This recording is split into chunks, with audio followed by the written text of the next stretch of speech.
Պարոն Բոյաջյան, վերջերս դուք ուսումնասիրել եք Շիրակի մարզում բնակչության աղքատության մակարդակը, ինչ կասեք այս մասին։ Ինչ ցուցանիշներ եք առանձնացրել։ Մի քիչ պատմական ակնարկ անեմ, խորհրդային տարիներին, հատկապես Շիրակի մարզում, մասնավորապես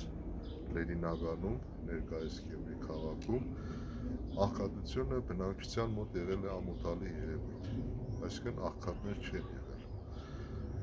Անկախացումից հետո աղետալի կարելի է մի քանի փուլերի բաժանել։ Առաջի հարվածը դա աղետալի երկրաշարժներ 88 թվականի, երբ որ հսկայական վնաս կրեց մեր մարզը, թե մարդկային, թե նյութական առումով։ Երկրորդը ԽՍՀՄ-ի լուծարումներ, փլուզումներ 90-ական թվականների հետ կապված, երբ որ տնտեսական կապերը խզվեցին Միութենական Հանրապետությունների միջև։ Մյուս գործոնը դա հասարակարգի փոփոխություններ, երբ որ սոցիալիստական հասարակարգից անցում կատարեցին կապիտալիստական հասարակարգի, տեղի ունեցավ ինստիտուցիոնալ գործազրկություն, երբ արդյունաբերական ձեռնարկություններով փակվեցին, սեփականաշնորհման նաև գործընթացով պայմանավորված, եւ սննդած բնակչության կյանքի որակը անկում ապրեց։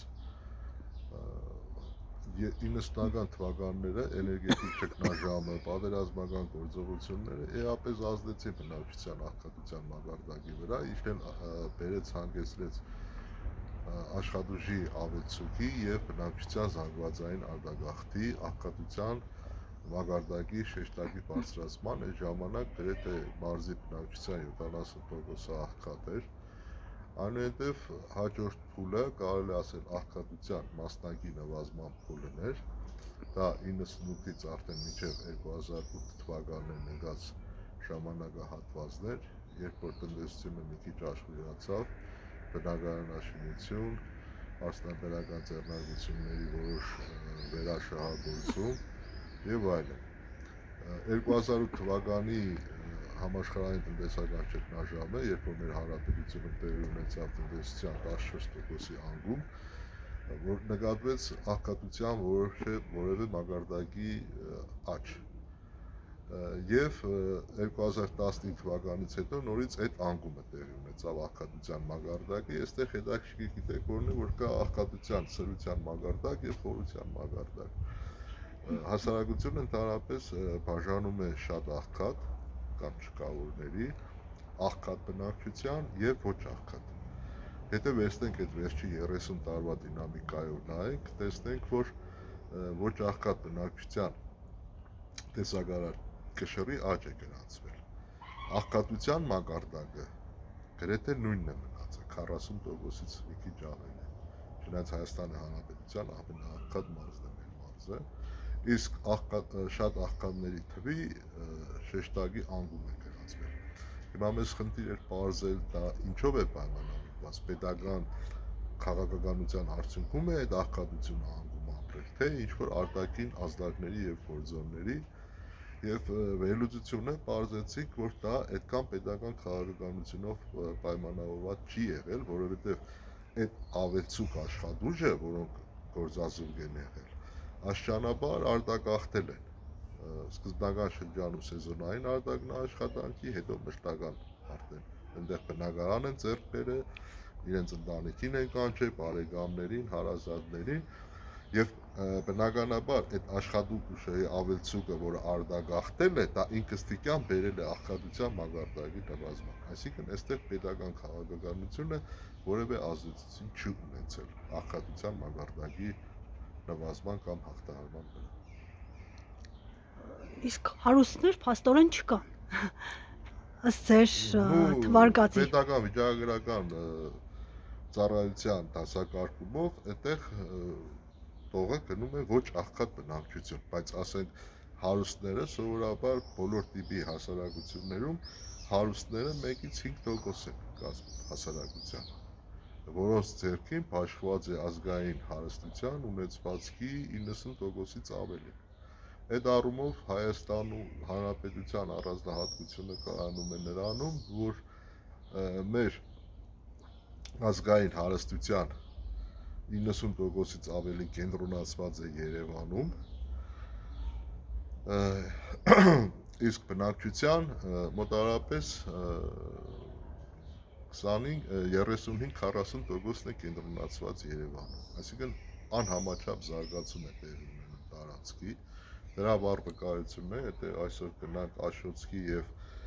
Ամասիայի գյուղական բնակավայրերում, այնտեղ համատարած դադարում է տեղի ունենում, այդ առումով արտագաղթ կա նաև քաղաքային բնակավայրից, փոքր քաղաքային, որտեղ զբաղվածության խնդիրն է հիմնականում պատճառը, բացի զբաղվածությունից Հայաստանի արտագաղթը կարևոր չի, որ աշխատանք չունենալով պայմանավորված լինի,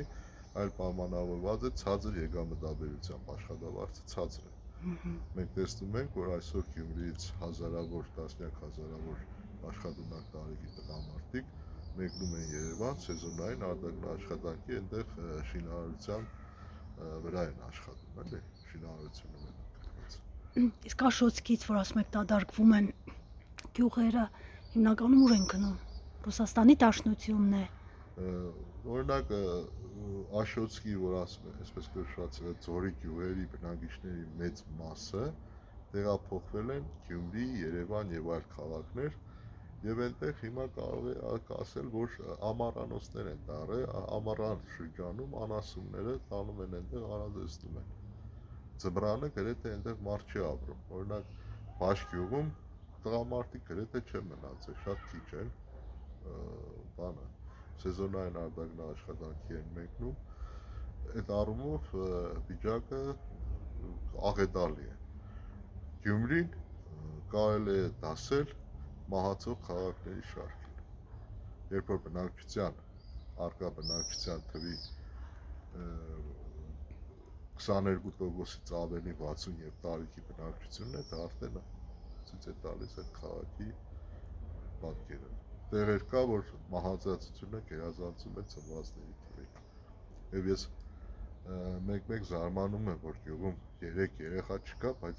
ոնց որ այնտեղ բանկապարտեզ են կառուցում, այստեղ էլ ֆինանսական ռեսուրսներին ոնց որ փոշիացում է գնում, էլի։ Եղել է գյուղեր գնացել եմ, հարցրել եմ գյուղացիներին, ասենք Ամասիայի շրջանի, թե ձեր առաջնային խնդիրներից մեկը որոնք են, կանայք ասել են, որ մանկապարտեզ լինի, ասել եմ, քանի հատ երեխա կա, ասել են 7-8 երեխա, 7-8 երեխայի համար այդքան հսկայական։ Տեսեք, խորհրդային տարիներին կային կոլտնտեսություններ, որոնք այդ խնդիրները պետության մենաշնորհներ եւ լավ թե վատ պետությունը այդ խնդրին ուշադրություն էր դարձնում։ Շատերը մտածում են, թե միավորված համայնքները հայտնագործություն էր, բայց իրականում խորհրդային տարիներին են եղել բաներ, միավորված համայնքներ, ասենք մեկ կոլտնտեսության մեջ կարող է 2-3 գյուղական բնակավայր միավորված լինեին եւ այդ կոլտնտեսության կենտրոնում մեկ դպրոց կառուցվեր, այնտեղից է տրանսպորտով բերեին, տեղափոխեին, էլի ինչ-որ խնդիրներ, ագումբ գրադարանների խնդիր էին լուծում, կենցաղի տան խնդիրներ էին լուծում, գրադարանների խնդիրներ էին լուծում, այսինքն կենցաղային սպասարկման, բաղնիք կար, ինչ-որ կառույցներ կային, գյուղական բնակավայրերում կառուցում էին փոքր արտադրամասեր, օրինակ Լենինագանի գորգի գործարանը տասնյակ մասնաճյուղեր է ունեցել Ամասիայի եւ Ղուղասյանի գյուղական բնակավայրերում, որտեղ բնակիչները գորգագործությամբ են զբաղվել։ Քաղաքը նաև ծառայություն է մատուցել գյուղական բնակավայրին, այդ առումով զբաղվածությունը ապահովելու համար։ Այսինքն, եթե այսօր էլ գյուղերում զարգացնենք, մենակ գյուղատնտեսական աշխատանքները չլինի, այլ ՓՄԶ-ների նման բան լինի, տեղական արտադրական ձեռնարկություններ, կարող է դա բերել մեղմել։ Երկրորդ կարևորը դա անպայման բարեկարգ ճանապարհների առկայությունն է։ Գյուղացին այսօր չի, եթե առաջ 90-ական թվականներին իրանք օգնության, պարարտանյութի եւ այլի կարիք էին զգում, այսօր իրան ավելի շատ հետաքրքրում է բարեկարգ ճանապարհների առկայությունը, լուսավորվածությունը գյուղական բնակավայրերի, այսինքն լենտակառուցվածքների խնդիրն է, որ իր արտադրած ապրանքը ինքը հասցնի սպառողին։ Այսօր ինքը գյուղացին արտադրելու խնդիր չունի, գյուղացին ունի իր արտադրած ապրանքը սպառելու խնդիրը, իսկ այդ առումով գյուղմթերքը գյուղացին որ վաճառում են շատ էժան է, այստեղ շահում են հիմնական միջնորդ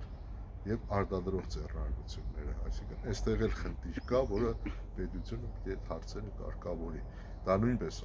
աղքատության հաղթահարման կարևոր ուղիներից մեկն է։ Ի տարբերություն գյուղական բնակավայրերի, աղքատության մակարդակը շատ ավելի բարձր է քաղաքներում, հատկապես Գյումրի քաղաքում։ Գյումրիում, որ ասացիք, մահացողներն ավելի շատ են, հա, քան ծնվողները։ 2020 թվականից հետո վիճակագրական տվյալները մի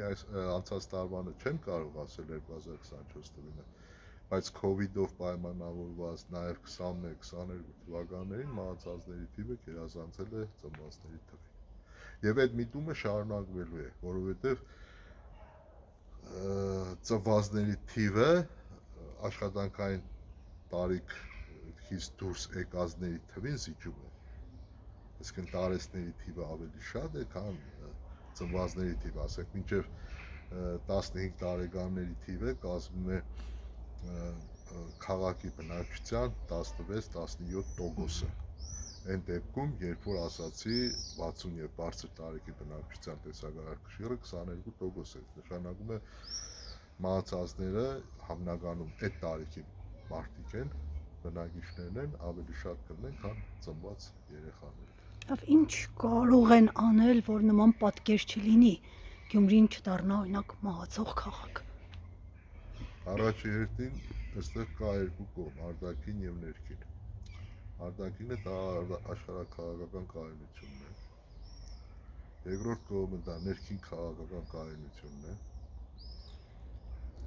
Օբյեկտիվ եւ սուբյեկտիվ պայմաններ։ Այստեղ պետք է նաև հաշվի առնեն աշխատանքի արտադրողականության բարձրացումը, այսինքն պետք է աշխատավարձի աճ տեղի ունենա, բայց այդ աշխատավարձի աճը պետք է ուղեկցվի աշխատանքի արտադրողականության բարձրացմամբ։ Եկամտի հարուստների եւ աղքատների միջեւ պետք է կրճատվի, այսինքն պետք է հարուստները ավելի շատ ուծեն պետական բյուջե, քան աղքատները եւ միջին խավը։ Մի խոսքով սոցիալ-տնտեսական հիմք պետք է ունենա, երկրորդը պետք է արտար հասարակություն ստեղծվի, այսինքն մեր հասարակության մի զգալի մասը անօրեն են, այսինքն օրենք չսիրող, իրանք միշտ ուզում են, որ բոլորը օրենքը պահպանեն, բայց իրանց երբ որ գործը գալիս հասնում է իրանք դրա հետ կապ չունեն։ Այսինքն այս մտածողությունն է պետք է փոխվի, որ բոլորս էլ պետք է օրինապաշտ լինենք, այնպես չլինի, որ երբ մեզ պետք եղավ, օրենք ենք առաջ քաշում, երբ մեզ պետք չեղավ, օրենքը երրորդական, չորրորդական տեղ է։ Այսինքն երբ որ դու դառնում ես օրենքի երկիր, սոցիալական արտադրության երկիր, ազգային հարստությունը համեմատաբար համաչափ է աշխուհում, այդ դեպքում աղքատության մակարդակն է նվազում, երկրի տնտեսության զարգացման համար բազա է ստեղծվում շեշտակի աճի հետ կապված։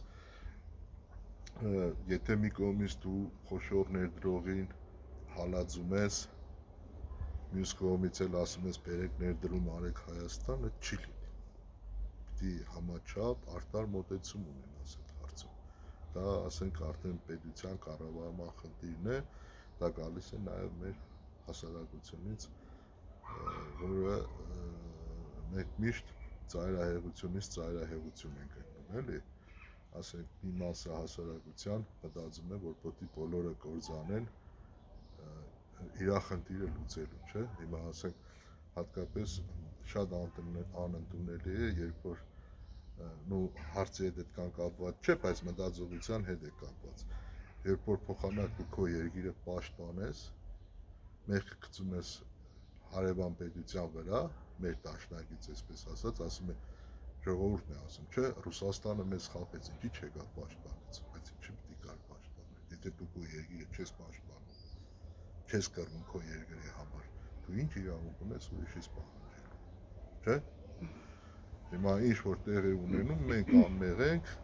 ուրիշներն են մեղավոր, այդ մտածելակերպը պետք է փոխվի, ամեն մարդ պետք է իր սխալները ուղղի, ոչ թե պահանջի, որ ուրիշը իր սխալը ուղղի, այդպես չի լինի։